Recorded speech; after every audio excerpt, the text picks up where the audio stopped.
KBS 사랑방에 오신 여러분 진심으로 환영합니다. 이 시간에는 내일을 생각하는 아빠들의 수다방, 아빠다방 함께하죠. 다섯 아이의 아빠, 오빠 문혜룡 목사님, 그리고 오늘은 문 목사님의 필적하는, 아니 내공으로 따지면 더 이상 비교 불가가 아닐까 특별한 손님을 한 분 더 모셨습니다. 존재감을 벌써 드러내시는데요. 육아데디 최병준 집사님까지 두 분을 모셨습니다. 안녕하세요. 네, 안녕하세요. 반갑습니다. 네, 반갑습니다. 먼저 육아데디라고 소개를 해드렸는데요. 육아가 그냥 육아만 아니고요. 사실은 무려 6자녀의 그 육아도 포함이 됩니다. 네. 그리고 집에서 직접 지금 육아를 하고 계신데 집사님 소개부터 좀 부탁을 드리겠습니다. 예, 저는 최병준이라고 하고 지금 44살입니다. 네. 네. 초등학교에서 근무하고 있고요.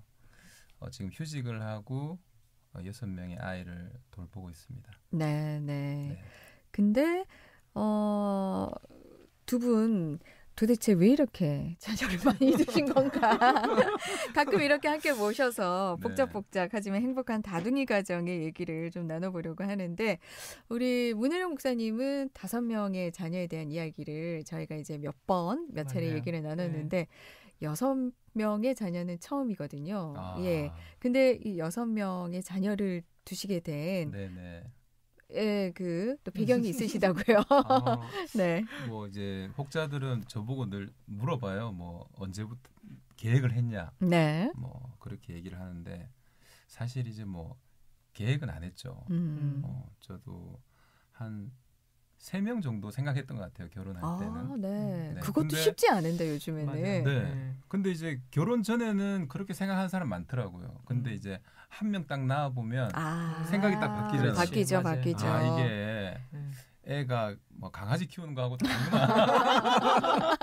바로 느껴지잖아요. 네. 그래서 이제 수정을 계획을 다 이제 하시는데 저희들도 비슷했던 것 같아요. 그냥 첫째는 계획적으로 우리가 임신했는데 둘째, 셋째는 저 같은 경우는 그냥 계획되지 않은 임신을 했어요. 네.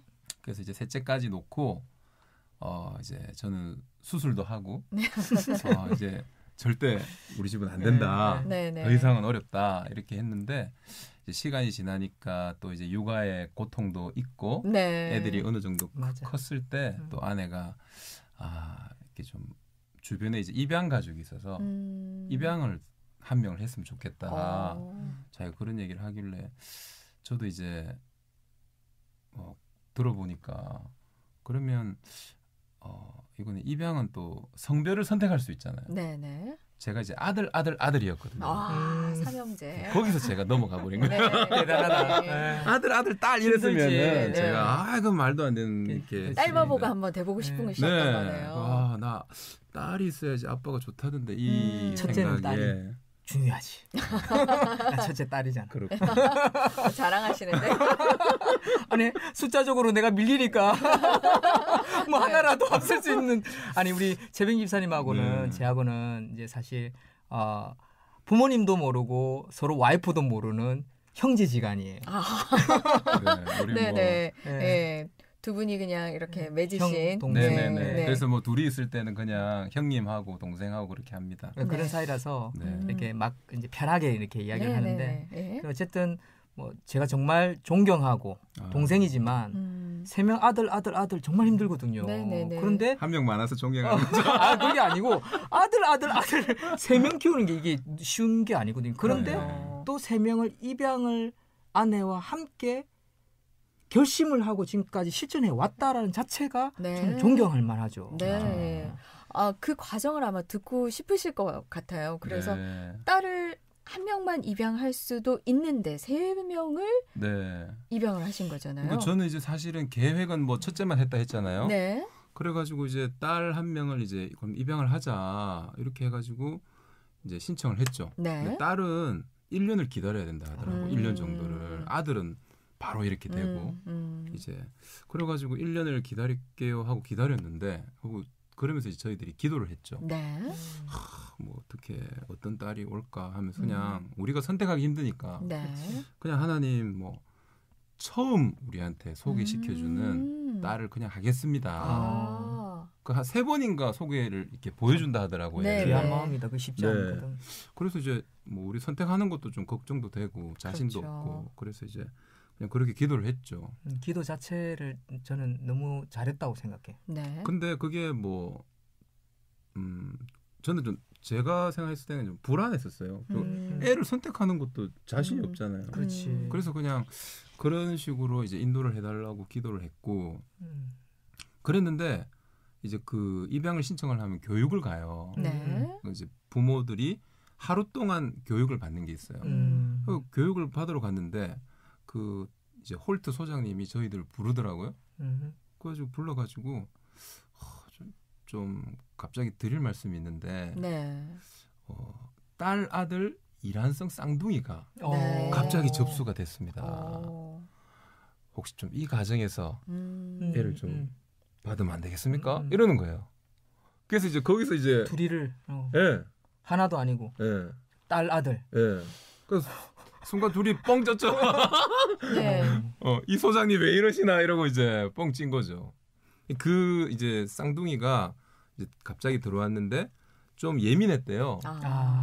그래서 보통 이제 입양 교육을 받으시는 분들이 보면 이제 애를 계속 갖고 싶었는데 안 되니까 이제 나이가 좀 되시잖아요. 네. 그래서 보통 40 정도 돼가지고 이제 더 넘기면 우리가 애 키우기가 너무 힘들겠다. 힘들지, 이렇게 해서 결정을 하신 분들이 많아요. 네. 저희들은 애가 셋이었는데 입양 교육 받으러 가니까 제일 젊더라고요. 그러니까 이분들이 이 쌍둥이가 좀 예민하기도 하고 그러니까 육아 경험도 좀 있었으면 좋겠고 젊었으면 좋겠고 좀 힘이 좀 있어야 되겠다고 생각했나 봐요. 재정 네네. 또 젊고 예. 그게 필요하지. 그래도 우리는 5이나 되잖아요. 너무 그리고 많으니까. 나중에 제가 그분한테 무슨 생각으로 우리한테 이렇게 네. 했습니까? 물어보니까 그때는 제가 그런 생각으로 했는데 지금 생각해 보니까 좀 심했던 것 같아요. 네, 그러더라고요. 그 소장님. 회개했네. 네, 근데 이제 그러면서 이제 저희들이 그냥 그럼 하나님 주신 갑다 하고 그냥 뭐 기도한 게 있으니까 받기로 했죠. 와. 그리고 이제 그때 또 어떤 얘기를 대단하시네. 들었냐면 기존에 애들이 3명이 있는데 이제 입양한 한 명이면 이제 얘가 혼자 컸을 때 좀 나만 입양하구나라는 그렇지. 사실에 좀 외로울 수 있다더라고요. 그래서 또 그 얘기를 들으니까 좀 마음이 좀 나중에 한 명도 더 해야 되나 이런 부담이 있었는데 동시에 갑자기 쌍둥이를 쌍둥이. 제시하니까 네. 이건 뭐 하나님이 이거 주시는 선물인가 이렇게 해가지고 네. 그냥 생각을 많이 하지 않고 그냥 예스했죠. 네. 대단하다. 그렇게 2명 쌍둥이를 입양했는데 네.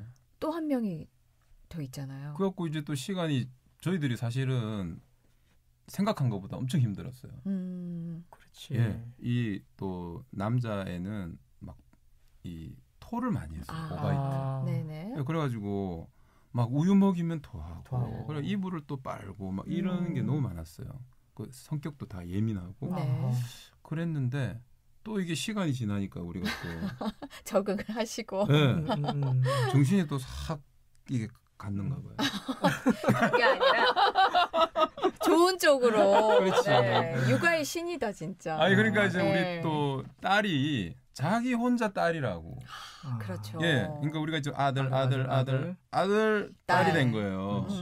자기 혼자 딸이라고 외롭다고 뭐 그냥 여동생. 그러는 거예요. 그래서 제가 어떻게 그때 또 넘어가가지고 제가 마지막 막내를 이제 그렇게 딸을 해서 대단하다. 6명이 네. 자녀가 완성이 됐고 8 식구가 된 네. 거네요. 네. 그리고 목사님은 7가족. 어떻습니까? 우리 목사님도 아이들 데리고 다니면 제가 알기로는 꼭 이렇게 식구들이 뭉쳐서 많이 다니신다고 들었는데 특히 우리 집사람이 네, 슈퍼우먼이라서 네. 혼자서 스타렉스에 뭐 5명 태우고 이야. 이마트 뭐 부전시장 잘 데리고 다녀요. 와, 그럼- 그러면은 주변에서 뭐 조카들까지 같이 왔나? 뭐 이렇게 생각할 수도 있고. 아니요, 어린이집에서 왔냐고 물어요 항상. 어린이집에서요? 나도 작고 집사람도 작고 애들도 다 고만고만해가지고 어느 어린이집에서 나왔어요 항상 인사가. 마트에서 막 시식 코너에서 한 명씩 와서 먹고 하니까. 네네. 아니 우리 첫째 큰 아이도 작고 둘째도 네. 작고 그럼 막둥이는 또 더 작고 이러니까 그렇게 애들 좀 보시는 경우가 많았었어요. 근데 네. 지금 우리나라가 거의 인구 절벽 시대잖아요. 그렇죠. 특히 부산 같은 경우에는 평균보다도 더 출산율이 낮은 그런 낮고. 상황인데 애국자 소리도 많이 들으실 것 같지만 또 한편에서는 이렇게 한숨 쉬시는 분도 계실 것 같고 요즘에 이렇게 보면은 좋은데 막상 내가 감당하기는 쉽지 않잖아요. 마음 먹기조차도 쉽지 않잖아요. 네. 그런 아이를 좀 안 낳으려고 하는 분위기 많이 낳고 키우시는 분으로서는 어떻게 보시는지요? 하나 키우는 거 분명히 힘들죠. 초보니까. 네, 둘 네. 키우는 거는 2배가 아니라 4배 더 힘든 것 같아요. 네. 셋 키우면 제가 볼 때는 2, 4, 8, 8배? 네. 그런데 넷째를 키워보니까 셋이나 넷이나 아. 집사님하고는 좀 달라요. 근데 5을 키우니까 셋이나 5이나 좀 그런 느낌이었어요. 물론 이제 제 아내가 모든 그 육아 독박 육아를 했기 때문에 저는 사실 할 말은 없어요. 네네. 그 대신 이제 아이들이 초등학교 들어가서 공부를 하기 시작했을 때부터는 이제 자녀 교육 부분에 있어서는 또 제가 네. 100% 거의 대부분 감당하고 있기 때문에 저는 그런 생각을 아내와 제가 할 역할을 은사에 맞게끔 감당한다면 네네. 독박이라는 것보다는 좀 즐길 수 있지 않을까. 네. 왜냐면 우리 집사람은 아이 낳는 거 너무 좋아하고 아이 씻기고 재우는 걸 너무너무 좋아해요. 그리고 우리는 아이 낳는 것도 좋아했어요? 다 나왔거든요. 다 나왔어요. 하도 잘생기니까 집사람도 묶었지만 나도 묶었어요. 왜냐하면 집사람과 저하고 9살 차이거든요. 네. 우리 집사람은 지금 아직 40살밖에 안 됐어요. 네. 그러니까 또 생긴다고. 지금 막내가 8살인데 내가 두려운 거예요. 네. 내 육아는 언제 끝나나. 그 때문에. 네. 그래서 어쨌든 나도 묶었지만 그러나 묶고 나니까 사실 후회하는 마음도 사실 생겼어요. 하나님 나라를 위해서. 네, 하나님 나라를 위해서 진짜 더 나았어야 안 묶었어야 되는데 그런 생각도 좀 들었는데 네. 확실한 거는 이제 키울 때는 힘들지만 결국 하나씩 크고 그 열매를 맺고 이 아이들이 성장해 가는 과정과 그 열매들을 생각하면 저는 뭐 네. 행복하고 그렇죠. 즐겁고 감사하고 물론 뭐 경제적인 부분 또 아이들 교육 생각하면 두렵고 걱정되는 거는 뭐 한두 가지가 아니에요. 그렇죠. 사실. 네. 사실 저도 2 아이를 키웠지만 첫째 낳고 나서 진짜 그만하고 싶다 이런 생각이 그렇죠. 들었거든요. 네. 들었는데 정말 100일이 올까? 둘이 올까? 이런 그렇죠. 생각이 들 정도로 네. 첫 아이를 낳았을 때는 모든 게 너무 힘들잖아요. 저도 그랬습니다. 예. 네. 그랬는데 이게 3년 지나고 4년 지나고 하다 보니까 크더라고요. 아이들이. 금방 지나가 버리고. 네. 그러면서 뭔가 엄마도 조금씩의 여유가 생기기 시작하고 아이들이 크면서 보여주는 그 네. 성장기들은 네. 아무나 아이가 없으면 경험할 수 없는 일들이잖아요. 맞지. 그래서 그 가장 힘든 시기만을 좀 즐길 수 있으면서 요즘 아빠들은 또 워낙 잘 도와주잖아요. 제 집사님 같은 경우 예. 너무 잘하죠. 내가 옆에서 그러니까 봐도. 두 사람이 부모님이 함께 하시면 저는 충분히 좀 많이 이렇게 출산 붐이 일어날 네. 수도 있다. 네. 그렇게 맞아요. 됐으면 좋겠다라는 생각이 들거든요. 네. 우리 젊은 부부들이 네. 좀 생각을 바꿔주셨으면 좋겠다. 그런 생각들도 드는데 아까 잠깐 말씀하셨지만 가장 대한민국에서 아이 키울 때 걱정스럽고 아이를 안 낳으려고 하는 이유 중에 하나가 경제적인 요인이 아닐까. 교육비. 네네. 특히 교육비에 나가는 돈이 워낙 많기 때문에 네네. 두 분은 걱정이 안 되십니까? 제 같은 경우는 정말 걱정되죠. 네. 개척교회를 했죠. 시작을 했죠. 개척교회를 하면서 이제는 넷째는 우리가 교회를 어느 정도 세워놓고 한 3년, 4년 정도 지나고 나서 당신 젊으니까 우리가 넷째 생각하죠 했는데 개척교회 시작한 지 석 달인가 넉 달도 안 돼가 넷째가 들어선 거예요. 네. 원샷 원킬로 이런 걸 방송으로 얘기했는지 모르겠는데 죄송합니다. 어쨌든 그래서 다섯째는 실수도 안 하고 우리 진짜 갖지 말자라고 했는데 또 들어선 거예요. 실수도 안 했는데. 네네. 이 인간의 계획과 하나님의 계획은 정말 다르다는 걸 제가 느꼈지만 빨리 수술을 했어야죠. 그러니까 집사람이 울더라고요. 일주일 울더라고요. 그래서 너무 미안했는데 그런데 막둥이가 지금 8살이 되고 나니까 어느새 막둥이가 8살이나 됐네요. 지금은 한 4년 5년 전 우리 아이들 어린 사진 보면 막 그거 보고 엄청 웃거든요. 모든 가족이 네. 스마트폰으로 막 보거든요. 그때가 행복했었구나. 그럼요. 금방 시간 지나간다는 것과 또 한 가지는 두려움이 이 아이 어떻게 키우지? 중학생 올라가고 학원비, 영어 학원비 30만 원, 수학 학원비 30만 원.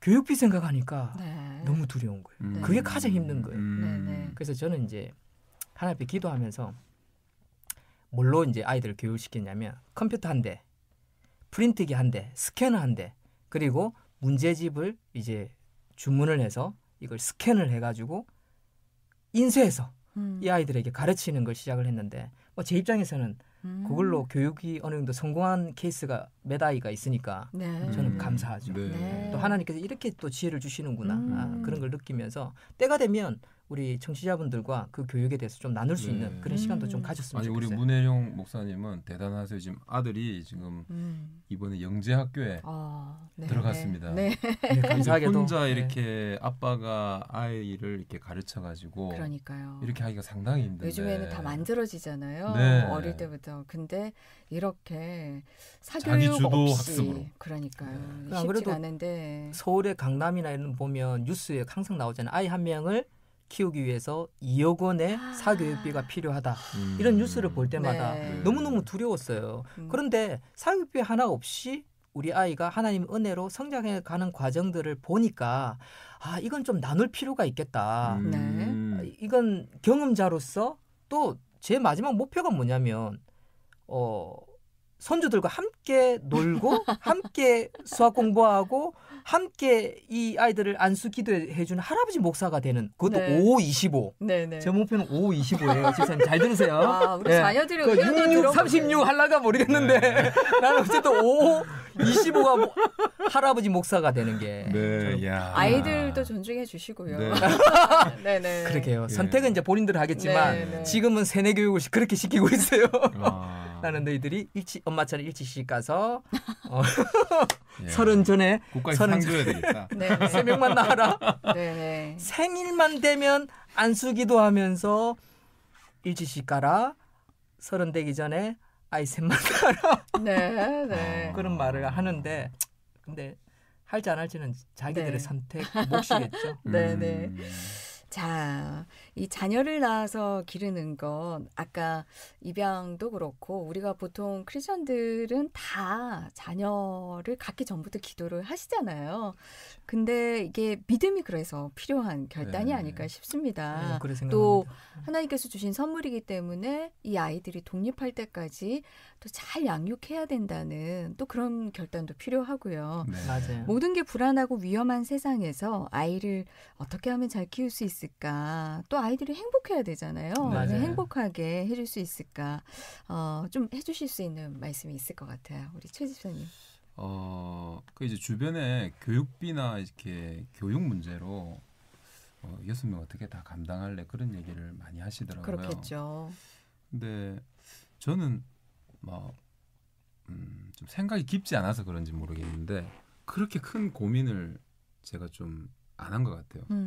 그게 좀 약간 마음에 있는 믿음이 그냥 하나님은 이 아들이 우리 집에 오게 하신 것은 그냥 나한테 내가 이 아들에게 줄 수 있는 것이 이 아들에게 필요한 과정이기 때문에 이 아들이 우리 집에 왔다. 그냥 저는 그렇게 편하게 생각을 하니까 뭐 남들이 다른 집에서는 자녀를 이렇게 교육시키고 더 큰 혜택을 주고 애가 막 이렇게 영재 학교도 갈 수 있게 도와주고 막 그런데 너는 도대체 뭐 하냐 이제 내 스스로에 대해서 자책을 하거나 그런 게 아니라 그냥 저와 자연스럽게 살고 이 아들은 내가 주는 것을 받는 게 필요하기 때문에 하나님이 이 아들을 우리 집에 보냈다. 그래서 이제 제 능력에 맞게 그냥 제 수준에 맞게 이 아이들과 그냥 기쁘게 살다 보면 그렇죠. 이 아이들이 어떤 하나님이 주시는 소명을 찾아가지 않겠나.